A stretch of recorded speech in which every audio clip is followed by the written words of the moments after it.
What's going on, everybody? This is dkdynamite, and tonight we have a lot to get through. We're going to be talking about some unreleased content for Cold War Year 2, release dates for the next few DLC updates, and even a return of a fan favorite mode. Definitely stay tuned. But before we jump into that, be sure to hit that subscribe button down below, drop a like, and make sure you have notifications on to stay up to date with everything going on in Cold War Year 2, Warzone, Modern Warfare 2, and any other future Call of Duty as well. Now, regardless of which Call of Duty you guys are playing, Cold War, Vanguard, Warzone, even Modern Warfare, you will now see a banner at the main menu of all of these games promoting the global reveal of Modern Warfare 2, which is imminent and is supposed to be on June the 8th. I posted several previous videos about the upcoming release of Modern Warfare 2, talking about the alpha, the beta, gameplay reveal, more trailers, even skill-based matchmaking. Check all of that out when you guys get a chance. I have plenty of videos linked down below in this video's description. But I'm not sure if David Vonderhaar got hacked, but he is promoting NFTs now. It looks like he either got with the program and started catching along to what the newest trend is, or he got hacked and somebody out there, like usual, is promoting their NFTs over on somebody else's account. Not sure what happened here, but the replies are absolutely hilarious below David Vonderhaar's mention of an NFT. And look, if they're your thing, then I gotta respect that, right? It's not really my thing, but the thing is, I think a lot of people are worried about NFTs eventually being added to Call of Duty, and it might happen, maybe even under Microsoft leadership, but we just have to hope that it's as ethical as possible and is at least on par with the way Counter-Strike works, with how that marketplace allows people to trade skins and put actual value on the rare skins they might even own. But before we get through a bunch more information about Cold War Year 2, don't go anywhere. Let's go ahead and thank the sponsor of tonight's video.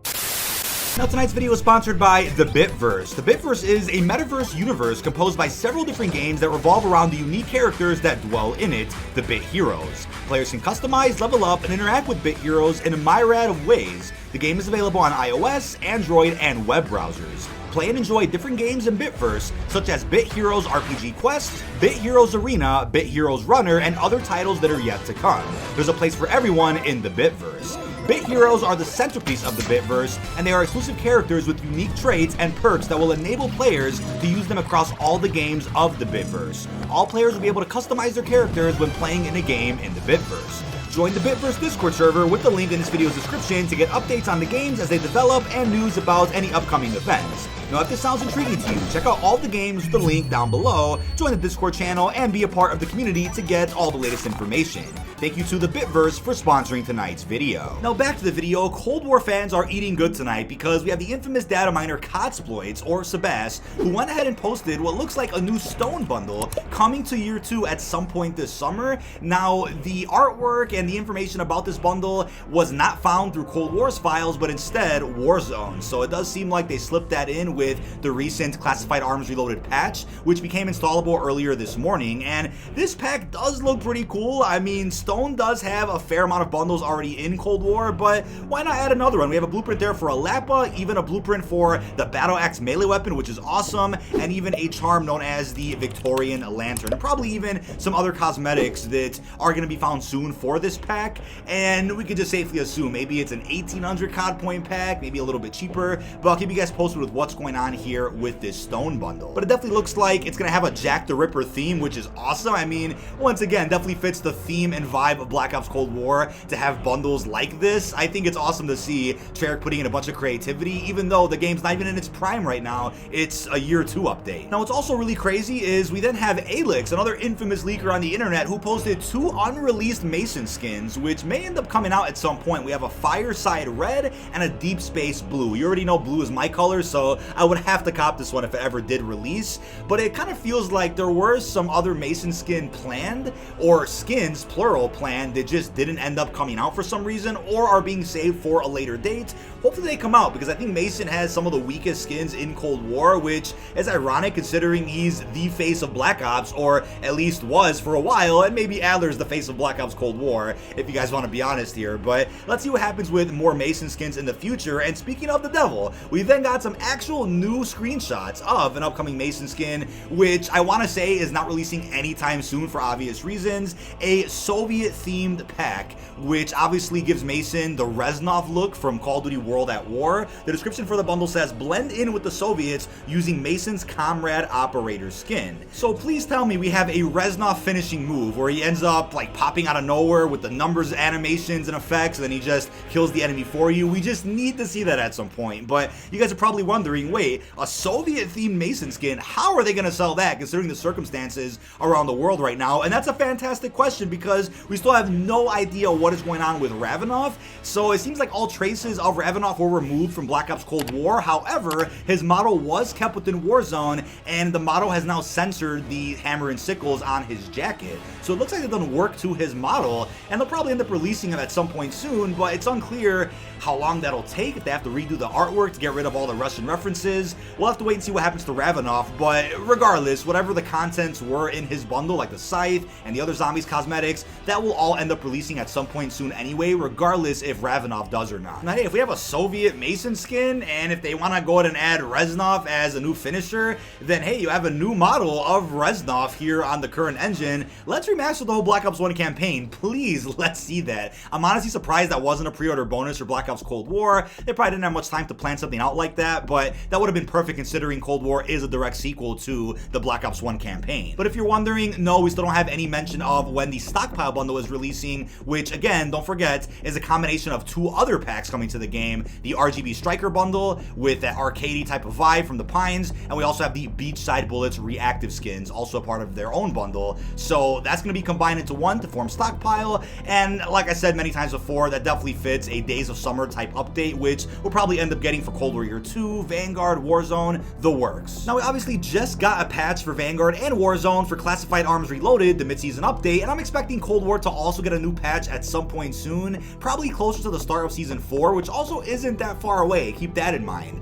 I would definitely expect at least one major patch per season moving forward before Modern Warfare 2 ends up coming out, and the last patch we got for Cold War brought us Jungle, a bunch more bundles, and a bunch of other goodies that are just sitting there ready to come out, and hopefully they come out sooner than later. But with the next patch that I would probably say is going to be released in the next couple of weeks, hopefully whenever that gets released, people out there find references to a hopeful remaster of Firing Range, Summit to wrap up the Back in Black content, maybe even some other surprises that we don't know about. But regardless, another patch is essentially confirmed, considering we have skins being added to Warzone right now that are for Cold War but aren't in the Cold War files yet, so another patch is imminent relatively soon. But today the bundle schedule was updated for Black Ops Cold War, and we now know that the Maxis Dead City Tracer Pack is releasing on May 27th. I know, that's 2 days away. This Friday features the classic D Machina Samantha skin, as well as some other cool blueprints, tracer rounds, and some other zombies cosmetics that I know zombie fans are definitely going to be digging. And we then know that the Kitsune Yokai bundle is releasing on June 17th. That's also a pretty stacked pack. A nice skin for Kitsune, as well as some pretty cool blueprints for some decent weapons, and there's also some good tracers in there. So those are the release dates right now for the next two major updates we're going to get in Cold War. And when I say major, I'm talking about bundles, of course. But if you guys are wondering why there's such a gap between May 27th and June 17th, it's because Activision definitely wants to ensure that Modern Warfare 2 is kept in the spotlight, as that game is about to get some heavy marketing over the next couple of weeks, right? Beginning on, I think, June 2nd, then the full global reveal June 8th, gameplay on the 9th. So that's why they're splitting things up a little bit here. And that's typically what Activision does. They'll split up the content and exactly when it's going to come out amongst their different Call of Duty titles. But today was the grand opening of the Call of Duty merchandise store, which I want to say is a reopening considering there was a merch store a couple of years ago, and it's nothing too crazy. There's some decent looking merch on here from Modern Warfare 2, Vanguard, general Call of Duty stuff.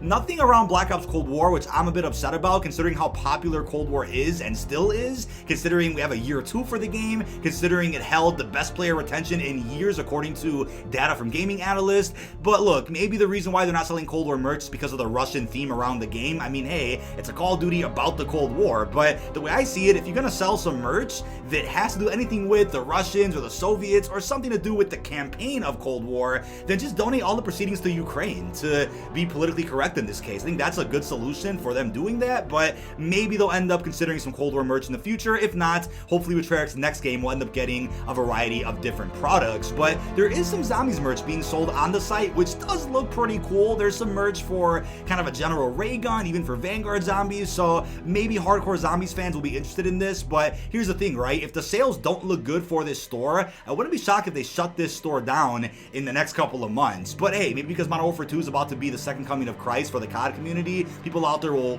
buy a bunch of merch on this site and will keep the site afloat for a while. I feel like the site got taken down a couple of years ago because nobody was really buying anything, and they're like, hey, what's the point of having this listed? Let's just take it down and revamp it later. So we'll see what happens with the future of the COD online store. But today, of course, was the release of Season 3 Reloaded for Warzone, and there are some massive changes in both Caldera and Rebirth, and I feel like a lot of the changes are getting us ready for what we should expect in Warzone 2, which is going to play a little bit different from the current iteration of Warzone. I'll say number one, I absolutely love the change to the HUD and being able to see what's in your teammates' inventory. That's fantastic, and I'll have the full patch notes linked down below in this video's description. This video would be far too long if I went ahead and read all the new updates as a part of this experience, but as a part of this patch today, people out there like Sebas found references to what looks like a Rebirth Zombies mode coming out at some point soon, which is ironic considering the patch notes do hint a redacted experience for Rebirth that's going to happen at some point in Season 3 Reloaded, right? Towards the end of the season, we're supposed to be getting some redacted playlist added, so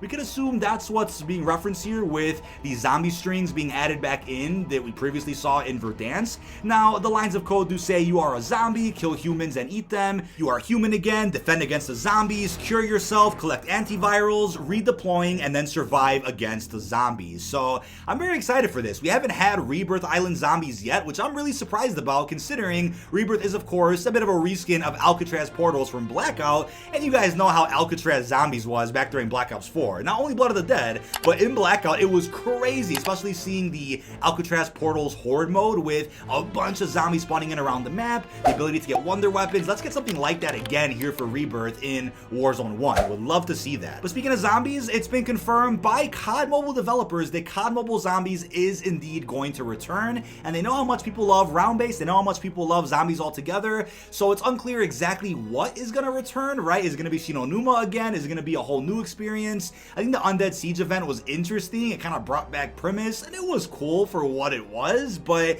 I don't think it really held player attention for that long, at least not in my opinion. If they're going to bring round-based back, they just can't leave it with Shinonuma. They have to bring out Not, another map that's been done for years, some other round-based maps that were rumored also for years. I mean, I think they could definitely pull it off, and hopefully in the next couple of seasons of COD Mobile, we end up seeing the zombies mode come back into that game. But before we continue with the rest of our video, don't forget to check out our partner Manscaped, since they released their best package yet with the Lawnmower 4.0. You can use this trimmer to get a clean shave in those hard-to-reach places when your significant other isn't around to help. The package features the Lawnmower 4.0 trimmer, the Weed Whacker trimmer for your nose and ears, the Crop Preserver deodorant, and the Crop Reviver toner. You'll also get some free gifts like the boxer briefs and a really nice travel bag. Be sure to use code TWITCH20 to get 20% off all orders at manscaped.com. Now, something that's also really interesting that I almost forgot to include in this video is the fact that in Season 4 of Vanguard, we currently have rumored operators such as Butcher, Callum, Doggett, and Ikenna. Probably pronounce those names terribly, but I'm still curious why we haven't got any returning characters from either World War II 2017 or even World at War.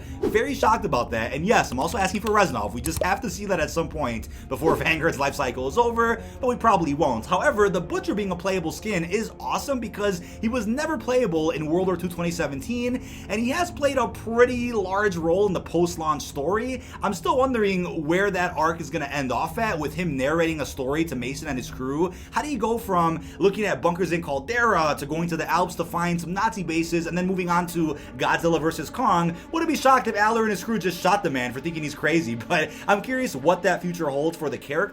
However, I would think it's cool to see However, I would think it's cool to also get a Butcher operator in Black Ops Cold War, considering it makes perfect sense. I mean, they met up after Season 6, so I wouldn't complain if they added his operator to both Cold War and Vanguard at some point soon. Now, there's also a secret update that I haven't seen many people talk about, except for my good buddy Lego Unlocked, right? The Dark Aether camo from Cold War Zombies now looks infinitely better over in Warzone. I'm not sure what took so long to make the camo look nice. Maybe because I'm on console with PS5, the camo just looked horrible, but now it looks so much better. And if you're on a PC, you will definitely notice this. It's kind of weird how Dark Aether got modified every so often over the past, year? I'm not sure why it took so long to get the camo right. And no, if you guys are wondering, the Vanguard Zombies camos are not in Warzone yet. Hopefully will be before Warzone 2 comes out, but really happy to see this. Dark Aether looks absolutely phenomenal in Cold War, and I've always wanted it to look just as good over in Warzone. So let me know how you're feeling about this secret change down below in the comments. But that is about it. This has been dkdynamite. Leave your thoughts down below in the comment section. mention, I'll be covering the Maxis Dead City pack this Friday when it does come out,